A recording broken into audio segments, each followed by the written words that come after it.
Okay, I'm going to sow some winter salad greens here, like Persian cress, which is a quality premium uh, salad green that grows easily outdoors. As far as that is a little bit in the raised bed, it should not be clogged with in the soil with waterlogged soil, and some spinach, some rocket, and turnip and radishes just for normal use. So let us see what we can do here. This is some Persian cress seed which I have harvested from our own plant that grow in 2017. Now it's now August 2018, and I'm going to sow them. I'll let them go to seed, and now I'm going to sow them. I've already sown this one. I know they're viable. I'll show you what I mean by that. Okay, this is the same seed that I've sown here, and you can see they have germinated. Persian cress here, and they are doing well. I'm going to sow them here, but before that I just water. Moisten the soil. I have 2 drills here, and I'm going to sow them here in the bed. The orange tiny seeds are the seeds of the Persian cress.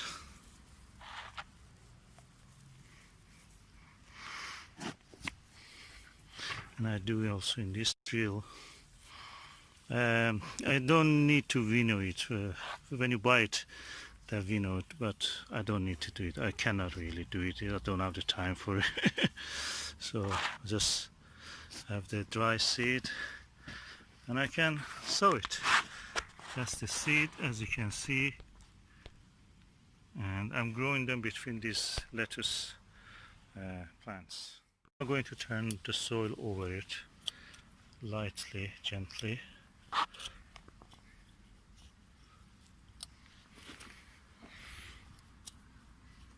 And wait for the nature and the heat and the warmth of the sun to do its job.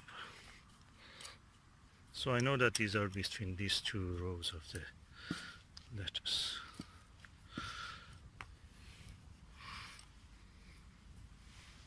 Well, this is a bulb of the hyacinth. And I do the same for this drill.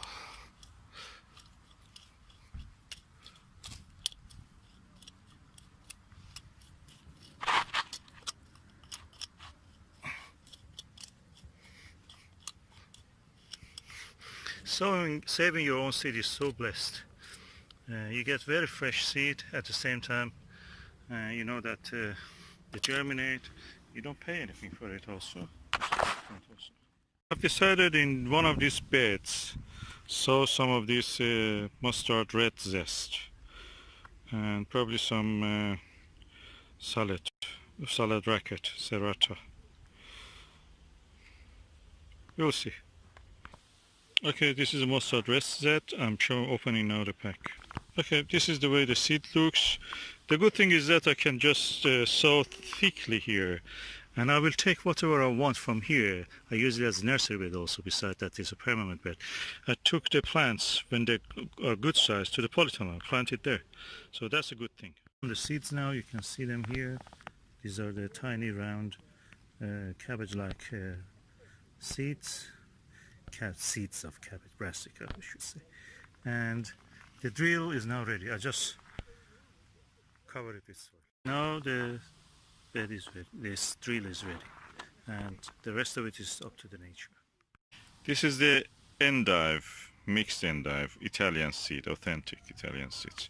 I'm going to sow it in several of these drills that I've created now in the polytunnel. I've already put some water so they are moist. And 4 drills I have here, 1, 2, 3, 4. And in at least 2 of them I will sow thickly some of this endive. Then I will transplant them inside the polytunnel or take it outside, outdoors. It is August, and it's the last chance that I can sow something for the winter, autumn and winter. So I'm going to do this. This is the way the seed looks. Like a tapered cone. These are the seeds of the endive, Italian endive. So I'm going to sow them thickly in that space. Okay, the seed is quite old. I mean, probably. Let me take a look again. Okay, the date is rubbed off, but probably by the August 2015 or 16. But anyway, I'm just using it, just hoping that it will grow. Okay, I've sown in 4 drills, and I'm looking forward to see how they will do. And I'm covering them now, then I will water again on top.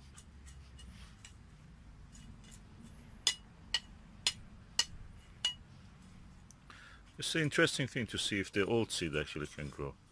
I've heard a lot that people say that don't use the old seed, or if the date has passed, it will not grow. I heard that I mean, they found old grains in many ancient places, and they grew. They sowed them and they grew. So I don't understand exactly why this may not be true for all modern seeds. You will see probably they have a real sell-by date, and probably that perception is wrong. We will see. These are some of the seeds that I'm going to sow. They are all from the Kitchen Garden magazine when I bought. I think it was June or July. And the first is Chinese cabbage, Wang Bok. If you can get a good crop of it, is good. They're very popular among the slugs. Then the lettuce marvel of 4 seasons, that's what I will grow. Then kale scarlet, and then salad leaf mizuna. And I will try now just to see what can I do. I don't need much of these things. A few dozens will be enough. And if I plant 6 of these, that will be again something good for us. Okay, I have made my 2 drills, and I will now water it, then immediately sow the seeds. It's going to rain, so I have to be quick. Okay, I'm now watering the drills, and as the water soaks into the soil, I will sow my seeds. Okay, I'm going to sow the kale scarlet, which is highly frost resistant.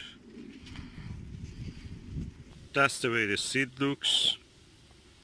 The seed is inside the aluminum wrap packaging, so I can put it back if I didn't use all of it.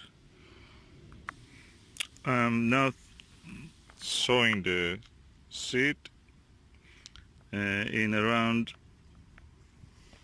1 foot of land, and I'm doing it thickly, so I will have some seedlings at least,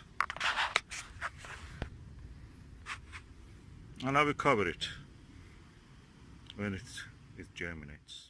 Okay, it's the lettuce marvel of 4 seasons, deep red outer leaves, and I'm going now to sow this.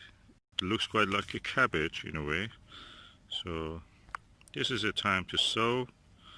Hopefully it will grow. This is the way the seed looks. Typical lettuce, yeah, spindle shaped, and these are dark. That means the plant will also be dark colored, like red or something like that.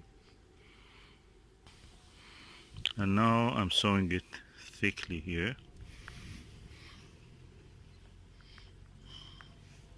in 1 foot of the land that I have here. Drill. This is the Chinese cabbage, Wang Bok, the large barrel-shaped heads. Very popular with the slugs, so let us see if I can beat the slugs.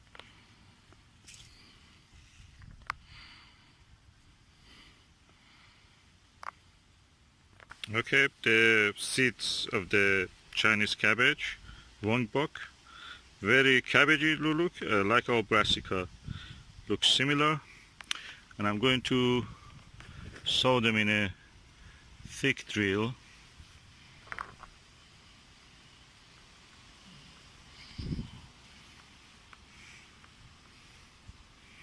Some part of it became a little bit thicker and some parts thinner, and I can just transfer them.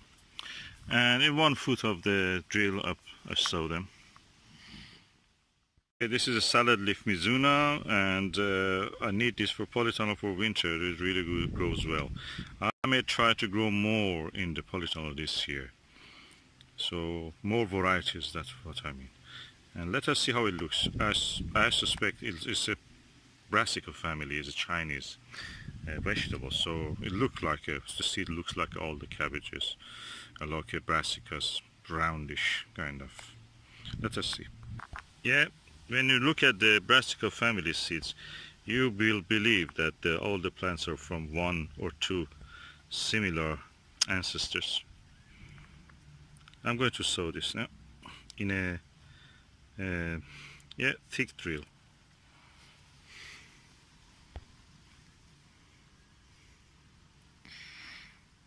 Oh, a lot in one spot. It's a bit difficult at the same time holding the camera and then also sewing. So I'm trying just to show you that you can actually take the seeds and put them a little bit, scatter them. Yeah, that's done. Now I'm going to cover all of these 4 drills. So we have now 4 drills of plants. This one is the scarlet kale. This one is the 4-season lettuce. That one is the Chinese cabbage, and that drill is Mizuna salad green. So I'm going to cover them with the, just do it like that. I'm just showing you by hand. You just cover them slightly with the hump, the excess soil that you have gathered around the drill, gently. You don't need to tap them. If you want, you can gently tap them, but if you don't do it, it's not something missing. So I'm just doing it now by hand. You can do it with any tool that you have. You can use your hoe, you can use your other things that you have. I'm just doing it simple.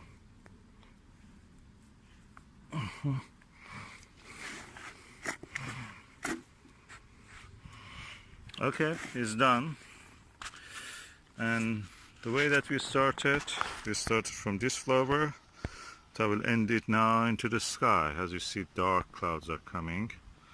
There we water our plant. Slugs and the snails are very interested in these seedlings when they germinate. And you may sow your seeds and never see any seedlings coming up. That can be because one slug can ruin a tiny seedling so easily in one night. All of your seedlings will go. You never see any germination. So it's better to use a little bit of the slug pellet if you have not kept your area dry or your area is actually infested with them. So I'm using a little bit of the thinly scattering slug killer. So I try to use a little bit. We are not going to feed these slugs. We want to just deter them or kill them if they come to have a nibble. That's enough.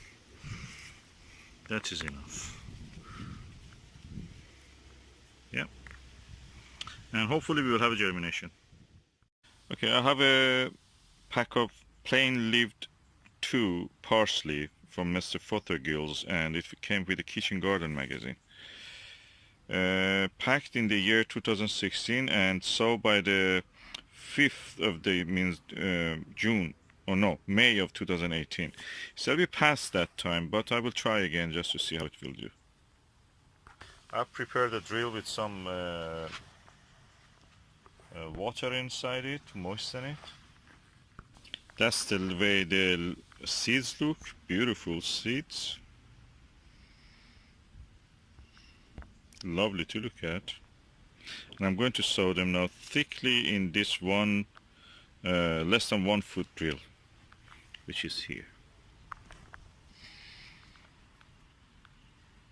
Okay, now I've sown the parsley, plain leaved number 2, and I will cover them now. I've covered them and I'm now going to give some water.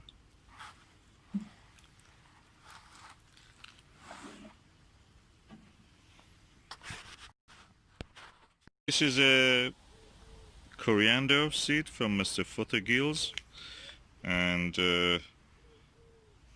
up to 2020 is yet viable. So I'm going to sow it now. And the time for sowing, as it says here, all year, yeah, you can do it indoors all year round. We are in the Polytunnel, and as you can see, it is warm and sunny. I have made the drill here, and the drill is already moistened by some water, and I'm going to show you the seed, then I'll sow them. Okay, this is the way the seeds of the coriander looks. I must say they smell very good. Nice smell. Look at the beauty of the seed. And I'm going now to sow them thickly in the bed. This is all the seeds that exist in that packet.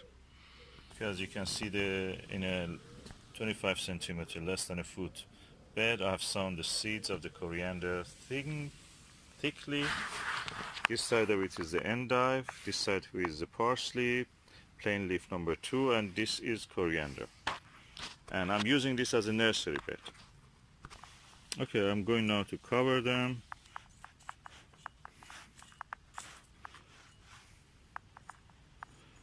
And I will water them again.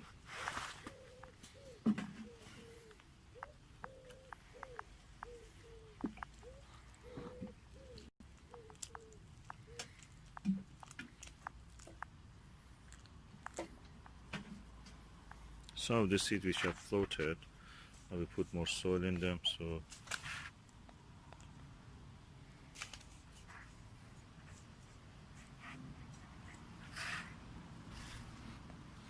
yeah, looking forward to see what happens.